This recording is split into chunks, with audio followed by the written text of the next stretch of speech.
বন্ধুরা, পৃথিবীতে মানুষ মনে করে যে আমার নিজস্ব স্থান অনেক সেফটি এবং নিরাপদ হয়ে থাকে। আপনি কি জানেন যে পাখিদেরও এমন একটা নিরাপদ স্থান দরকার?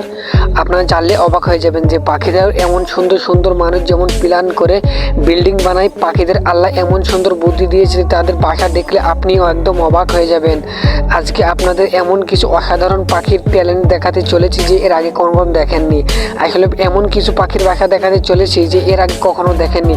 আর পাখির বাসাগুলো দেখলে তো আপনি অবাক হয়ে যাবেন। লাস্টের দুটো পাখির বাসা দেখলে তো একেবারে আপনার চোখ কপালে উঠে যাবেন। তো চলুন ভিডিওটা সময় নষ্ট না করে ভিডিওটা শুরু করা যাক। বন্ধুরা, এই পাখিটাকে দেখুন, বা এই পাখিটার নাম আছে উইপার বার্ড। আসলে বাংলায় বাবুই পাখি বলা হয়। আসলে এই পাখির এতটাই ট্যালেন্ট আল্লাহ দিয়েছে যে তার বাসা দেখলে আপনি অবাক হয়ে যাবেন। আসলে এর বাসাটা বাঁধে তাল গাছে এবং খেজুর গাছে এবং নারকেল গাছে এই পাখির বাসাটা থাকে এবং পাওয়া যায়। আসলে এই পাখিরা অনেক দূর দূর ডালে এবং কি অনেক সেফটি ছাড়া এই ডালে বাসা বাঁধে। আসলে এই পাখিটাকে ঘাস এবং এইসব হাবিজাবি দিয়ে পাখিটাকে বাসা বানানো। আসলে এর বাসাটা এতটাই কিউট এবং সুন্দর জায়গায় যে মানুষেও চেষ্টা করলে এত সুন্দর বাসা বানাতে পারবে না।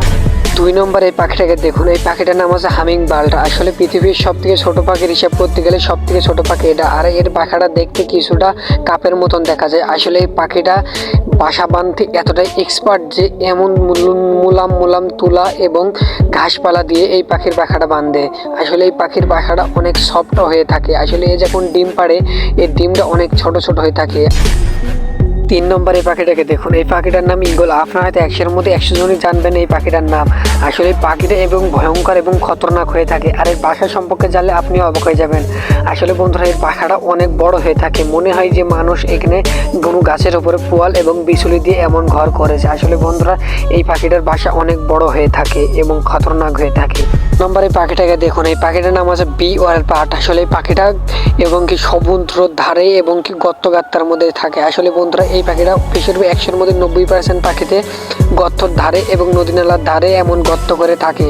আসলে ডিমটা কিছুটা দেখতে সাদা হয়ে থাকে। আসলে এই পাখিটা হেবি ভদ্র এবং শান্ত প্রকৃতির হয়ে থাকে। আসলে এই পাখিটা দেখতে এবং কি পোকামাকড় খেয়ে থাকে।